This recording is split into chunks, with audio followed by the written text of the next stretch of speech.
रानी ओ रानी सो रही हो क्या अभी तक। रानी की जेठानी जोर जोर से चिल्ला रही थी घर के आंगन में खड़े होकर। रानी यानी मैं। तभी मैं भागती हुई अपने कमरे से निकली और बोली, दीदी आ गई मैं।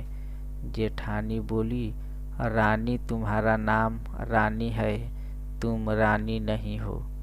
मैंने तुम्हें रात से ही समझाया था कि सुबह को जल्दी उठ जाना, तुम्हारी मुंह दिखाई की रस्म है।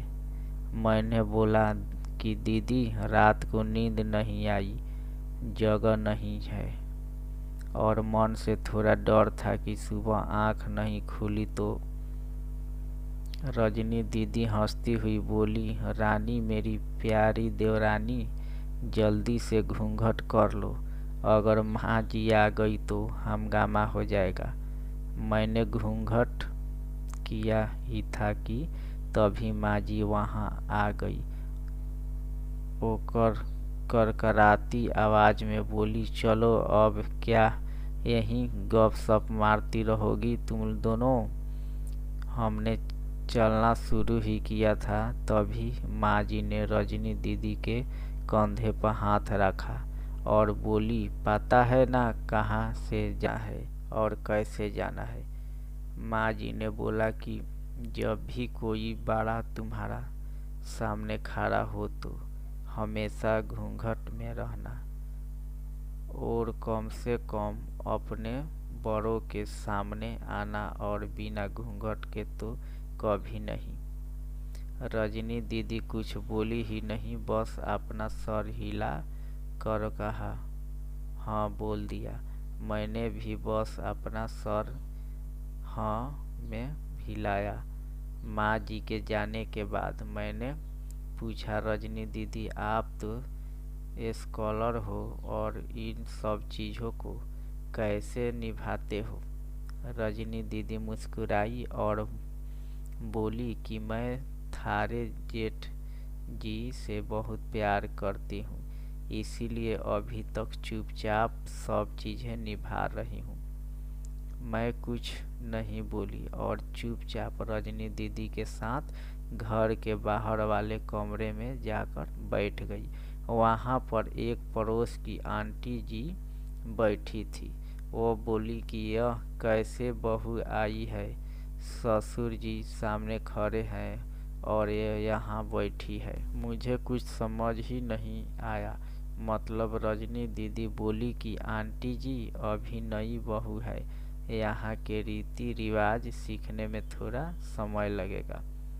रजनी दीदी मुझे वहाँ से उठाकर मेरे कमरे में छोड़ दी। 6 महीने यूं छोटी छोटी चीज़ों में बीत गए। फिर एक दिन मैं राहुल के साथ साड़ी लेने गई। राहुल का फ़ोन आया और वो दुकान से बाहर बात करने चला गया। साड़ी की दुकान पर बेधक होकर साड़ियाँ देख रही थी। तभी साथ में बैठे हुए अंकल जी खांसे। एक बार फिर 2 बार फिर 3 बार। मैंने साड़ी वाले भैया से बोला कि भैया इन अंकल जी को पानी दे दो, बहुत खांसी हो रही है इन्हें। अंकल जी भड़क उठे और बोले, क्या बदतमीज लड़की है, यह शर्म लिहाज है या नहीं इसे। दुकान पर हंगामा देखकर राहुल बाहर से भागकर अंदर आया और अंदर आते ही अंकल जी के पैर छूकर बोला, मामा जी आप यहाँ। मैं घबरा के दुकान से बाहर निकल गई, एक लंबा घूंघट करके गाड़ी में बैठ गई।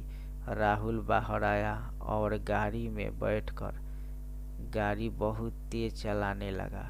मैंने धीमी आवाज में बोला, गाड़ी बहुत तेज चला रहे हो, कहीं एक्सीडेंट ना हो जाए।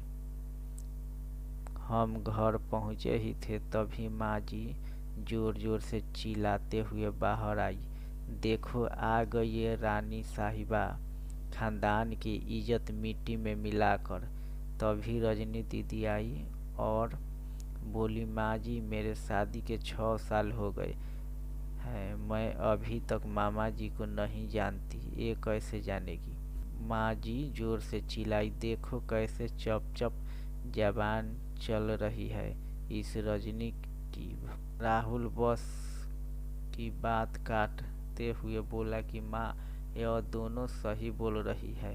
अगर ये हमेशा घूंघट करके रहती है तो ये मामा जी को कैसे पहचानेगी। और माँ, आज मामा जी के फोन पर तुमने पूरे घर की शांति को भंग कर दिया है। यह वही समाज है जिसने सीता मैया पर भी उंगली उठाई थी। पिताजी और जेठ जी ने भी अपना पक्ष राहुल के साथ ही रखा। माँ जी थोड़ी देर सोचने के बाद वापस रजनी दीदी और मेरे पास आई और बोली कि तुम दोनों को अपनी मर्यादा पता है। मुझे उम्मीद है कि तुम कभी भी मेरा सिर शर्म से नीचे नहीं झुकने दोगी।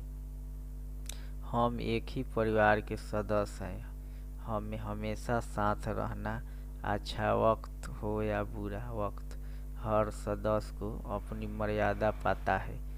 माँ जी ने मुझे और रजनी दीदी को गले लगा लिया।